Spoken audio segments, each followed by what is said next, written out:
The thick jungle air stuck to Dr. James Whitmore's skin like a wet blanket.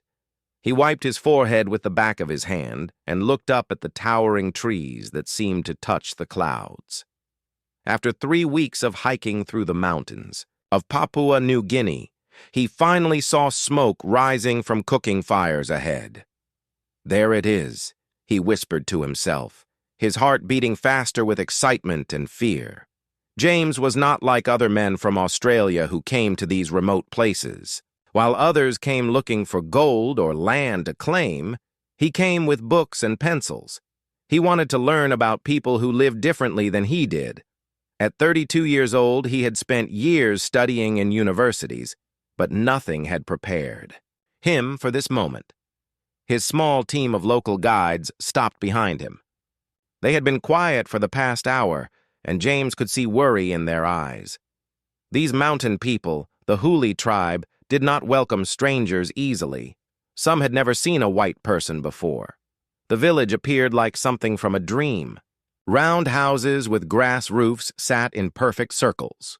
Children played with wooden toys while women ground grain using ancient stone tools. Men sat sharpening spears and arrows, their bodies painted with bright colors that told stories of their families and achievements. When the villagers first spotted James and his team, everything stopped. Children ran to hide behind their mothers. The women grabbed their babies and moved toward their homes. The men stood up slowly, their hands moving to their weapons. James raised both hands to show he carried no weapons. He had learned a few words of their language during his journey, though his pronunciation was terrible. "Friend," he said in their tongue, his voice shaking slightly. "I come as friend." An old man with intricate tattoos covering his arms stepped forward. This was clearly someone important. His eyes studied James from head to toe, taking in his strange clothes and pale skin.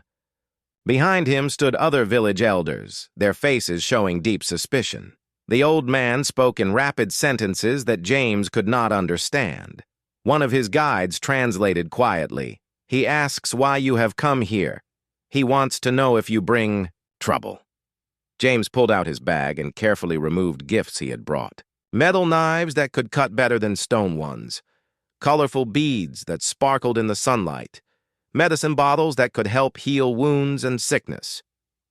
"I bring gifts," James said, placing them on the ground between himself and the village leader. "I come to learn. I want to understand your ways, your stories, your wisdom." The old man picked up one of the metal knives and examined it closely. He tested its sharpness against his thumb and nodded with approval.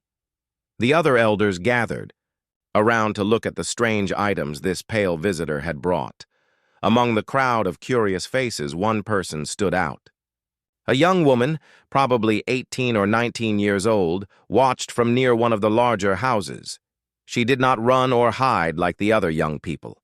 Instead, she stared directly at James with fierce, intelligent eyes. Her name was Nalani, though James would not learn this for several days. She was the daughter of the village's greatest warrior, a man who had protected their people in many battles. Like her father, she had trained with weapons since childhood. Her aim with a spear was so perfect that people said the spirits guided her hand. But unlike the curious children or nervous women, Nalani looked at James with something that made his stomach feel cold. It was not just suspicion, it was the look of someone who saw danger and was ready to fight it. The village elder, whose name was Chief Kamba, finally spoke again. Through the translator, James learned that they would allow him to stay for a short time. He could set up his tent near the edge of the village, but he must follow their rules exactly. If he broke any of their sacred laws, he would have to leave immediately. James agreed eagerly. This was more than he had hoped for. Many tribes refused to let outsiders stay at all. As the days passed, James tried his best to respect their customs. He watched and learned how they prepared food, how they made tools, how they told stories around the evening fires. He wrote everything down in his notebooks, drawing pictures of their beautiful artwork and recording their songs. The children slowly became less afraid of him. They would giggle when he tried to speak their language and got the words wrong. The women began to smile when he helped carry water from the stream. Even some of the men started showing him how to make better knots for his tent ropes, but Nalani remained distant and watchful. She never spoke to him directly, but James often felt her eyes on him. When he looked in her direction, she would turn away quickly, but not before he caught that same look of distrust.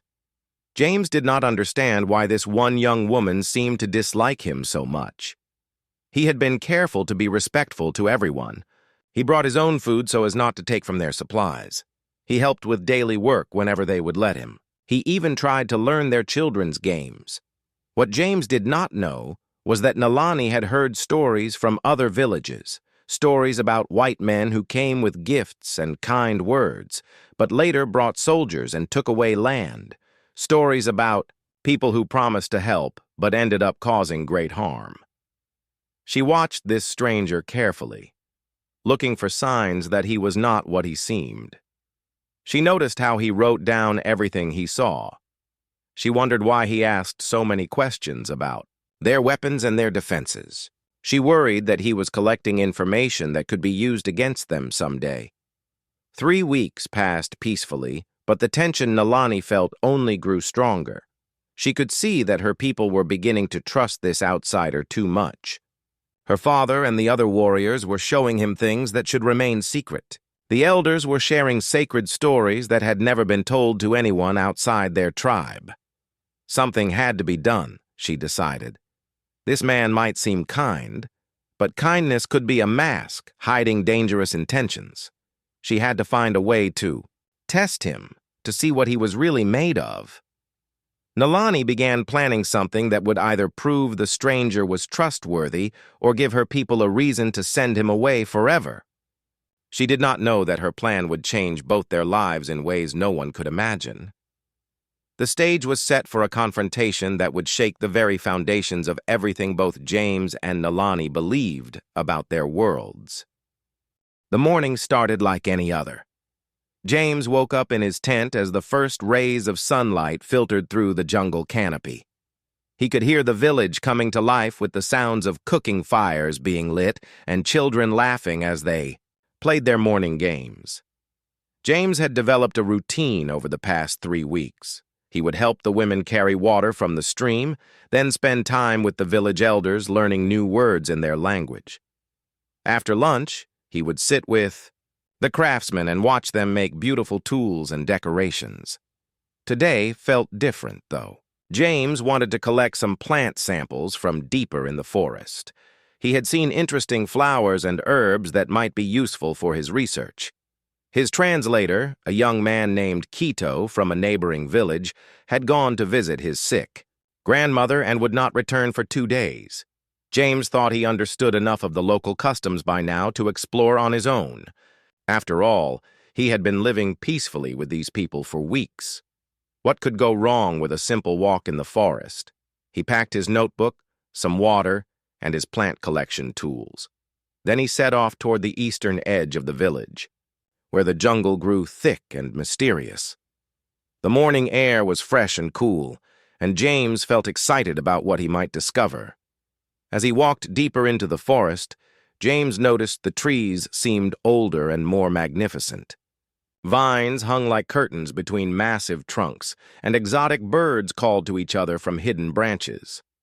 The ground was soft with centuries of fallen leaves.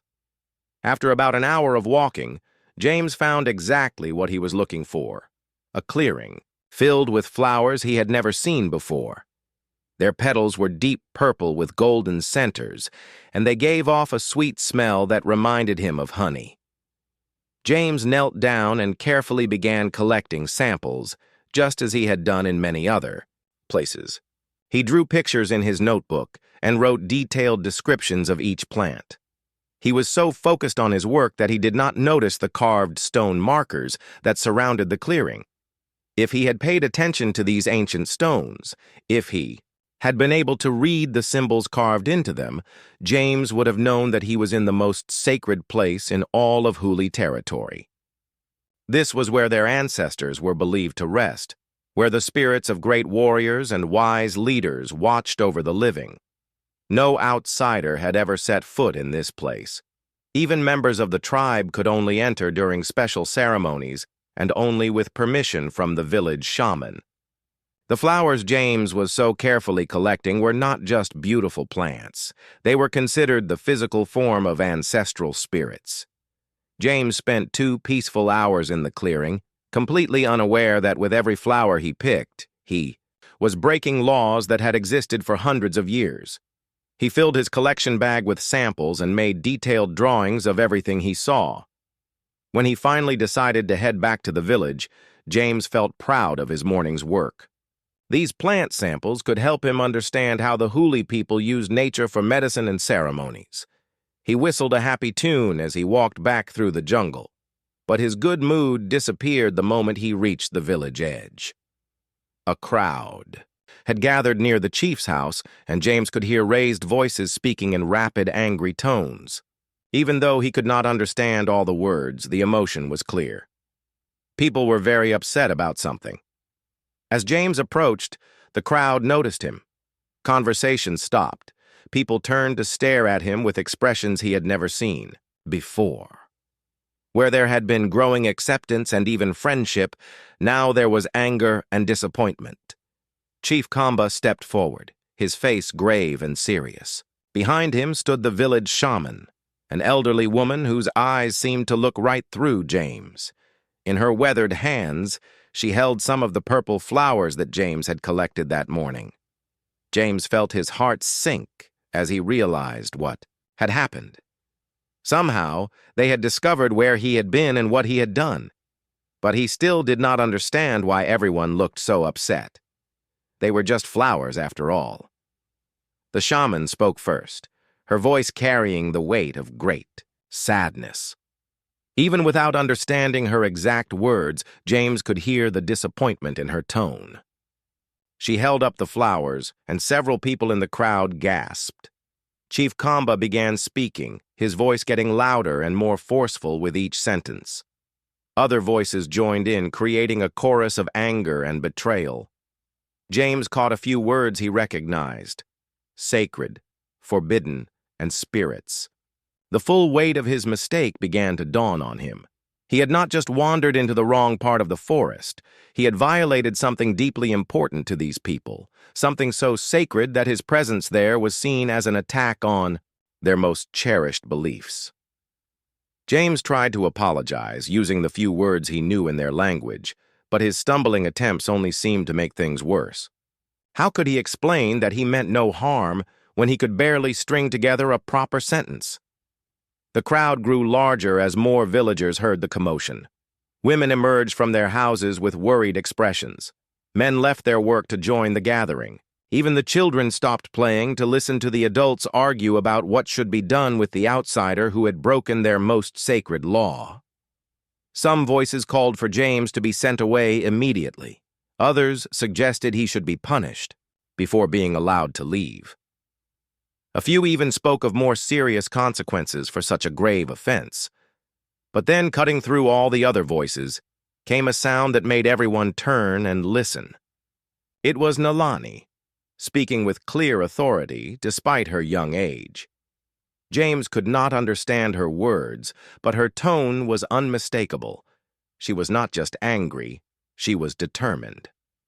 As she spoke, she walked to the center of the crowd, her movements graceful but filled with purpose. The crowd began to quiet as Nalani continued speaking. James noticed that even the village elders were listening to her with respect. Whatever she was saying, it was important. When she finished talking, Chief Kamba nodded slowly. The shaman closed her eyes for a long moment, then also nodded. Other voices began murmuring agreement with whatever Nalani had proposed. James stood there, confused and frightened, as the villagers discussed his fate in words he could not understand. All he knew was that his peaceful research trip had suddenly become something much more dangerous. What he did not know was that Nalani had just invoked one of the oldest laws of their people. She had challenged James to face the test of the spear, a trial that would determine once and for all whether the spirits accepted his presence among them or demanded his removal. The challenge had been made, and according to ancient custom, it could not be refused. Tomorrow at dawn, everything would be decided by the flight of a single spear and the courage of two very different people. James barely slept that night. He lay in his tent listening to the sounds of the village preparing for something important. He could hear people moving around, talking in hushed voices and gathering materials. Even without understanding their language completely, he knew tomorrow would bring something that could change his life forever. When the first light of dawn crept through his tent, James was already awake. His hands were shaking as he tried to eat a small breakfast, but the food felt like sand in his mouth. He had spent the entire night trying to understand what Nalani had said to the crowd and what it meant for him. Quito, his translator, had returned late the previous evening with news of his grandmother's recovery. When James told him what had happened, Quito's face went pale with worry. "Dr. James," Quito had whispered, "she has challenged you to the spear test. This is very serious, very dangerous." "What does that mean exactly?" James had asked, though he was afraid to hear the answer. Quito explained the ancient law carefully. When someone breaks a sacred rule, any member of the tribe can challenge them to prove whether the spirits accept them or reject them. The challenger throws a spear at the accused person. If the person catches the spear, it means the spirits forgive them and they can stay. If they fail to catch it, Quito did not need to finish that sentence. James understood perfectly well what would happen if he failed. "But there's something else," Quito had added quietly. "Something even more important. If an unmarried woman throws the spear and an unmarried man catches it, the spirits have joined them together. They must marry according to our ancient laws." James had stared at Quito in shock. "You mean if I catch this spear, I have to marry Nalani?" "Yes," Quito nodded. "But if you don't catch it, you will not live to marry anyone." Now, as the sun rose higher, James heard the village drums begin to beat. It was time. He stepped out of his tent and saw that the entire village had gathered in the ceremonial circle. Men, women, children, and elders all sat in perfect rows around a large cleared space. In the center stood Chief Kamba, the village shaman, and several other important people. James walked slowly toward the circle, his legs feeling weak with each step. Everyone watched him in complete silence. The only sounds were his footsteps and the steady beating of the drums. Across the circle, he could see Nalani. She stood tall and straight, holding a beautiful spear that gleamed in the morning sunlight. The weapon was clearly special, not just a hunting tool, but something that had been passed down through generations. Its wooden shaft was carved with intricate designs, and its metal point was sharp enough to catch the light like a mirror.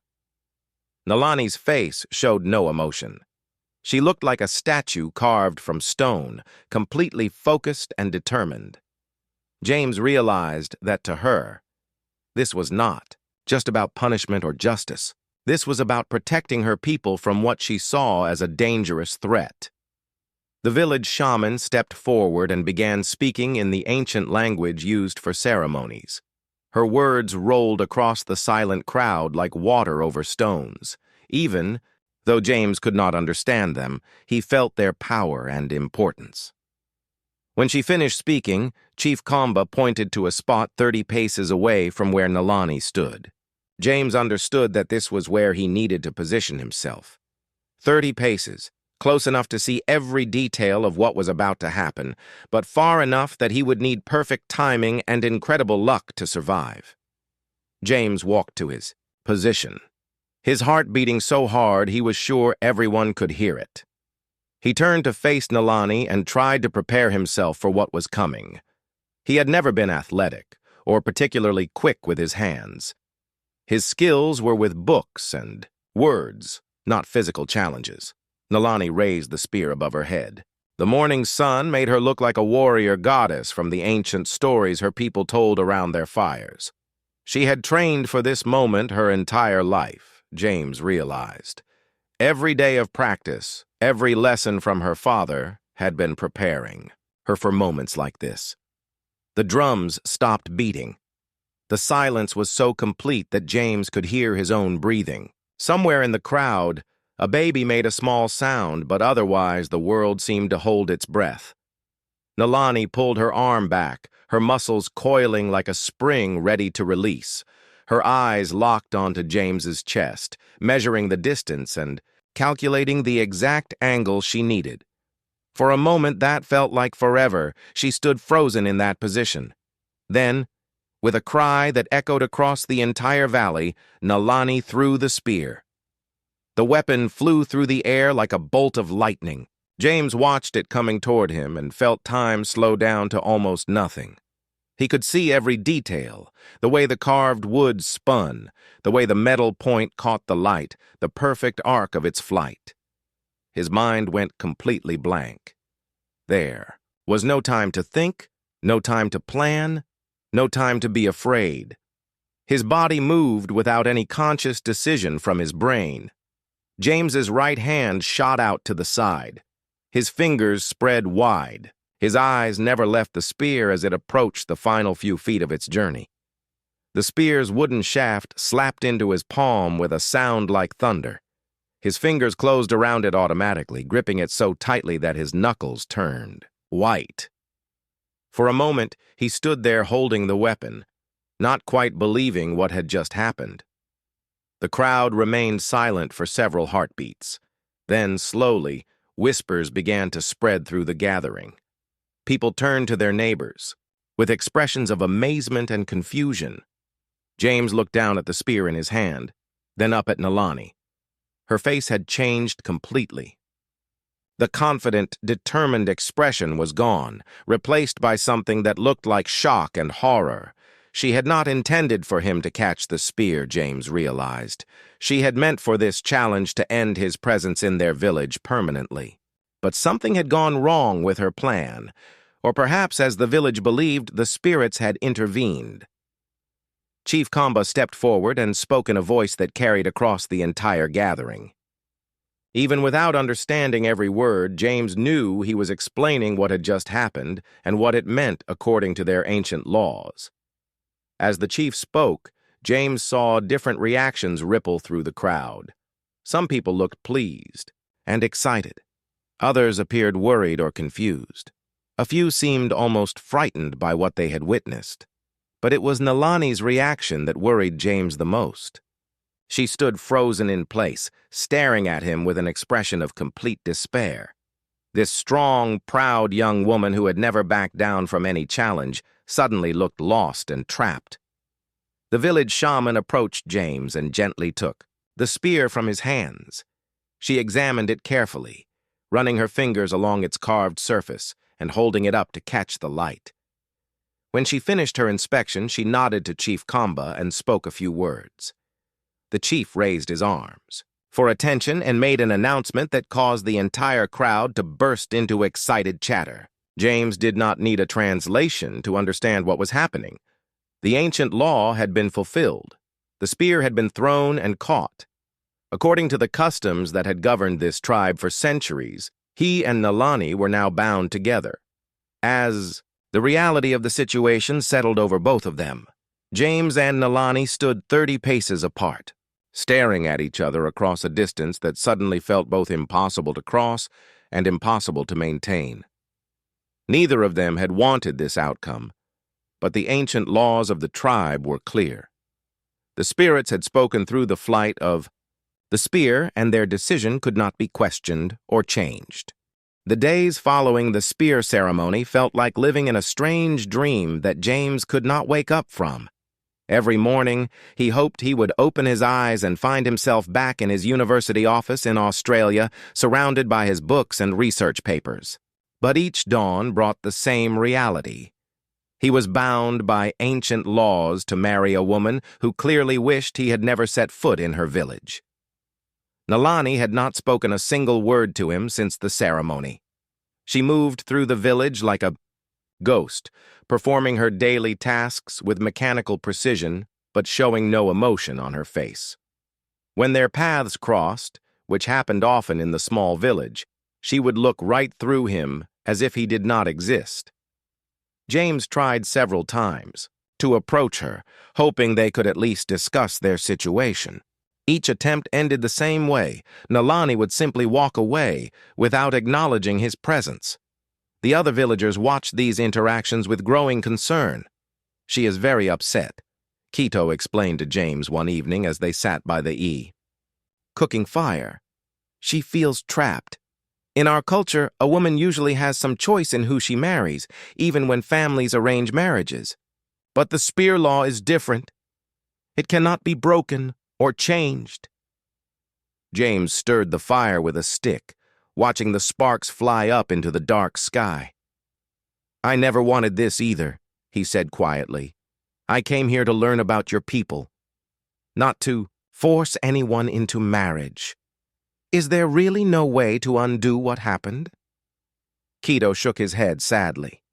"The elders have discussed it many times. Some of the older people remember stories of similar situations from long ago. In every case, the law was followed.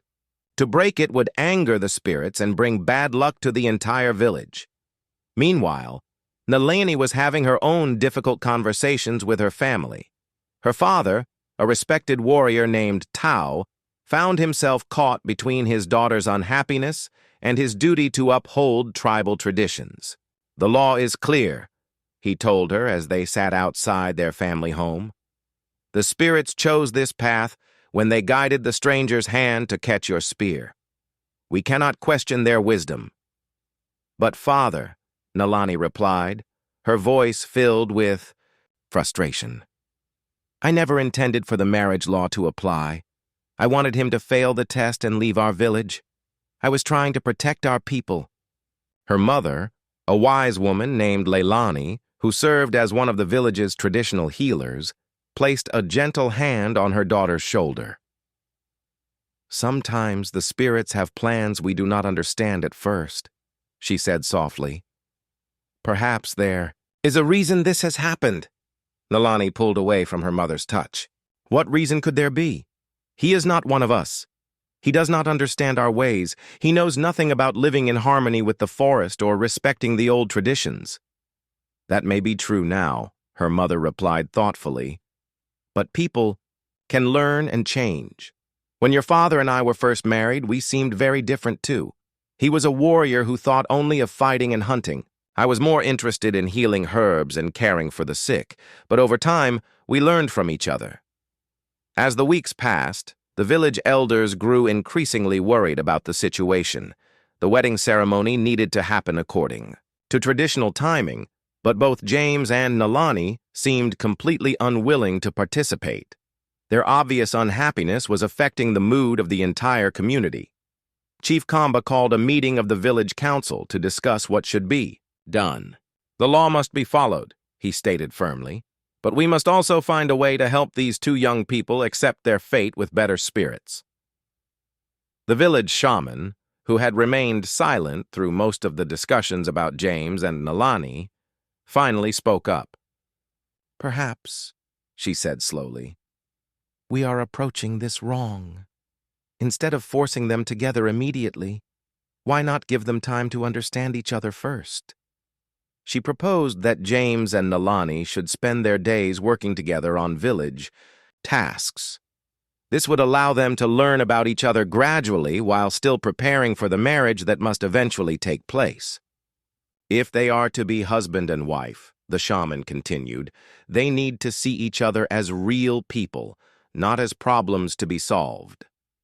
The council agreed to this plan. Starting the next morning, James and Nalani would be required to work side by side on various village projects.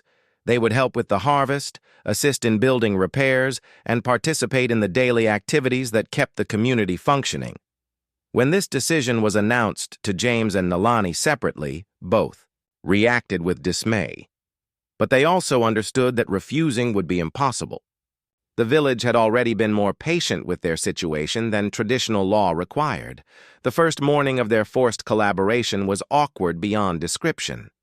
James arrived at the designated meeting spot near the village center, carrying tools he barely knew how to use. Nalani appeared a few minutes later, her face set in an expression of grim determination. Their first task was to help repair the roof of the village meeting house. James had never worked with the traditional materials the villagers used, thick grass bundles that had to be woven together in specific patterns to keep out rain. Nalani watched him struggle with the weaving technique for several minutes before finally speaking her first words to him since the spear ceremony. "You are doing it wrong," she said simply. "The grass will not stay in place that way." James looked up, surprised to hear her voice. "Could you show me the right way?" he asked carefully. For a moment, Nalani seemed to debate whether to help him or let him fail. Finally, with obvious reluctance, she moved closer and demonstrated the proper weaving technique. Her hands moved quickly and skillfully, creating perfect patterns that would shed water effectively. "Like this," she said, not looking at his face. "The grain must run in the same direction, and each bundle must overlap the one below it." James tried to copy her movements, but his attempts were clumsy and slow. Still, Nalani did not walk away. Instead, she continued working beside him, occasionally correcting his technique with brief, practical instructions. As the morning progressed, something unexpected began to happen. The shared work created a rhythm that allowed them to function together without the awkward tension of trying to make conversation. When James made a mistake, Nalani would fix it without comment. When she needed help reaching a high section of roof, James would hold the ladder steady without being asked. By lunchtime, they had accomplished more work than either had expected. The section of roof they had repaired looked professional and solid. Despite herself, Nalani felt a small flicker of satisfaction at what they had achieved together. During the lunch break, they sat at opposite ends of a fallen log, eating their food in silence. But it was a different kind of silence than before, less hostile and more simply quiet. That afternoon brought a new challenge. The village needed help gathering medicinal plants from the forest, and Nalani was one of the most knowledgeable people about which plants were useful and which were dangerous. As they walked along forest paths, Nalani found herself explaining the properties of different herbs and flowers. James listened intently, asking thoughtful questions about how the plants were prepared and used. His genuine interest in her knowledge began to soften her attitude slightly. "This one," she said, pointing to a small blue flower, "helps with headaches when you make tea from the leaves. But you must never use the roots. They are poisonous." James carefully wrote down everything she told him, just as he had been doing with all aspects of village life. But now, instead of seeming like a stranger collecting information to take away, his note-taking felt more like someone who truly wanted to understand and remember what he was learning. As the sun began to set and they walked back to the village, together both James and Nalani realized that something small but significant had changed between them. They were still far from being friends, and the idea of marriage still felt impossible to both of them. But for the first time, they had seen each other as real people, rather than just problems to be endured. That night, for the first time since the spear ceremony, Nalani did not fall asleep feeling completely hopeless about her future. And James found himself thinking not about escape plans or ways to undo the ancient law, but about the skillful way Nalani's hands moved when she worked, and the wealth of knowledge she carried about the forest and its secrets. 3 months had passed since that first awkward day of working together, and the change in James and Nalani's relationship was obvious to everyone in the village. They still did not speak much during their daily tasks, but their movements had become synchronized, like dancers who had practiced the same routine for years. James had learned to read Nalani's expressions and gestures. When she tilted her head slightly to the left, it meant she had spotted something interesting in the forest. When she paused with her hands on her hips, It was time to take a water break. When she smiled, which was happening more often now, it meant she was pleased with their progress on whatever project they were working on. Nalani, meanwhile, had begun to see qualities in James that she had not noticed before. He never complained about difficult tasks, even when they involved work that was clearly foreign to him. He listened carefully to instructions and remembered everything she taught him. Most importantly, he treated the village traditions with genuine respect, not just polite tolerance. The turning point came on a day when they were helping to prepare for the harvest festival. Nalani was teaching James how to weave decorative baskets from palm fronds, a skill that required patience and careful attention to detail. "Your weaving is getting much better," she said, examining his latest attempt. "When you first arrived, I thought your hands were only good for holding books."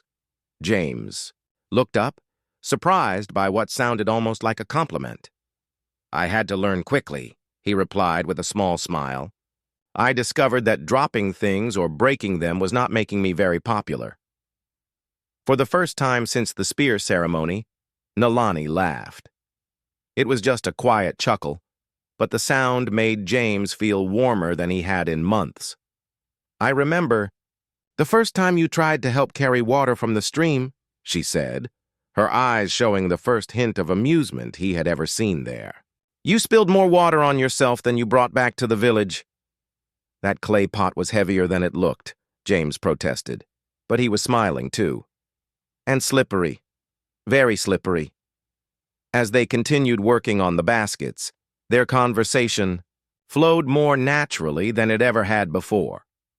Nalani told him about the stories behind different weaving patterns, and James shared some of the customs from his own homeland that were similar to hers. "In my country," he said, "we also have festivals to celebrate the harvest. People dance and share food, and everyone in the community comes together." "Do the women weave baskets too?" Nalani asked, genuinely curious. "Some do," James replied, "but they use different materials. Wheat stalks instead of palm fronds. The patterns are different too, but the idea is the same, creating something beautiful to hold the gifts of the earth." That evening, instead of returning to his tent immediately after finishing their work, James lingered near the village fire where people gathered to share stories and songs. Nalani noticed him sitting quietly at the edge of the group, clearly wanting to participate but unsure if he was welcome. After a moment of internal debate, she moved to sit beside him. "The old man with the drum is telling the story of how our people first learned to grow crops," she said quietly. "Would you like me to translate for you?" James nodded gratefully, and for the next hour, Nalani whispered explanations of the ancient tale. As she spoke, James found himself watching her face more than listening to her words. In the flickering firelight, with her attention focused on the storyteller, she looked peaceful and beautiful in a way that made his heart beat faster. When the story ended and people began to drift away to their homes, James and Nalani remained, sitting by the dying fire. "Thank you for translating," James said softly. "I know you did not have to do that." Nalani stared into the glowing coals for a long moment before responding. "I am beginning to think," she said slowly, "that maybe the spirits knew something we did not when they guided your hand to catch my spear." James felt his breath catch in his throat. This was the first time she had spoken about the spear ceremony, without anger or resentment. "What do you mean?" he asked carefully. "I was so focused on seeing you as a threat to our village," she replied, "that I never looked at you as a person. But these past months, working together, learning from each other, I think I was wrong about who you really are." She turned to look at him directly for the first time in their conversation. "You could have left after the ceremony. Many outsiders would have found a way to escape rather than honor our laws. But you stayed. You tried to understand our ways. You respected our customs, even when they were difficult for you." James felt a wave of emotion that surprised him with its intensity. "I stayed because I gave my word," he said, "but also because I wanted to understand you. All of you. This village. Your people. Your way of life. It is more beautiful and complex than I ever imagined." They sat in comfortable silence for several minutes, listening to the sounds of the forest settling into sleep around them. "James," Nalani said suddenly, using his name for the first time since the day they met, "would you like me to show you the real sacred places in our territory? The ones that outsiders are allowed to see?" "I would be honored," he replied, meaning every word. Over the following weeks, Nalani became James's guide to the deeper mysteries of her people's relationship with the land.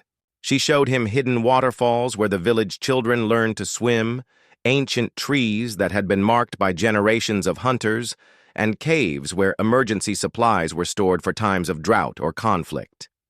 But more than just showing him places, she began sharing stories. The tale of how her grandfather had saved the village from raiders. The legend of the spirit woman who taught their ancestors which plants could heal and which could harm. The history of treaties and friendships with neighboring tribes. James absorbed everything with the same careful attention he had always given to his research, but now it felt personal rather than academic. These were not just interesting cultural practices to be studied, they were the foundations of the life he was slowly becoming part of. The wedding ceremony took place on the night of the full moon, 6 months after the spear ceremony. Unlike the tense, reluctant atmosphere that had surrounded their early interactions, the wedding was a celebration filled with genuine joy.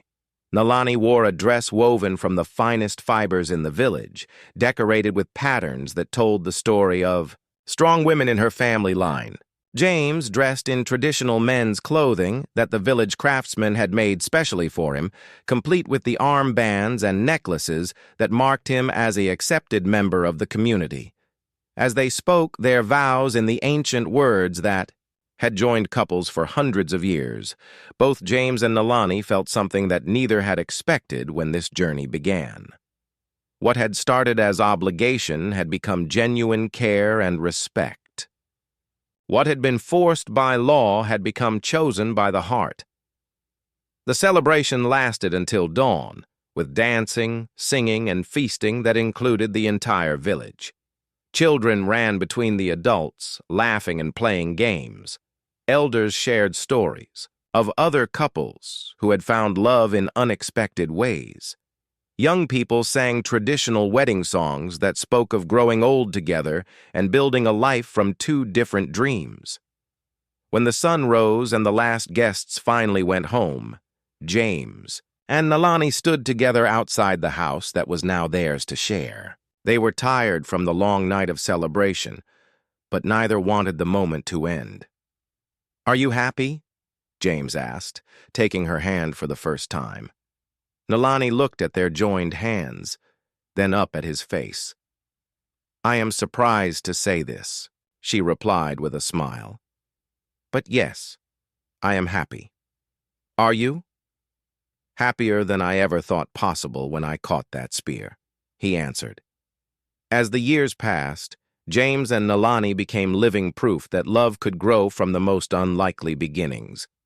They had 3 children who grew up speaking both languages and understanding both cultures.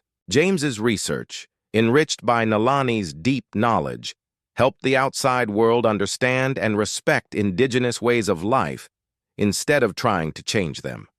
When other researchers came to the village, James and Nalani worked together to ensure that visitors respected tribal customs and contributed positively to the community. Their story became legendary not just in their own village, but in universities around the world where James's work was studied. But the real measure of their success was not in the books James wrote or the recognition they received. It was in the quiet moments of their daily life together, the way they moved in harmony while working, the way they finished each other's sentences, the way they looked at each other across a crowded room and shared private smiles. The ancient law that had bound them together became the foundation for a love that neither had thought possible, proving that sometimes the most unexpected paths lead to the most beautiful destinations.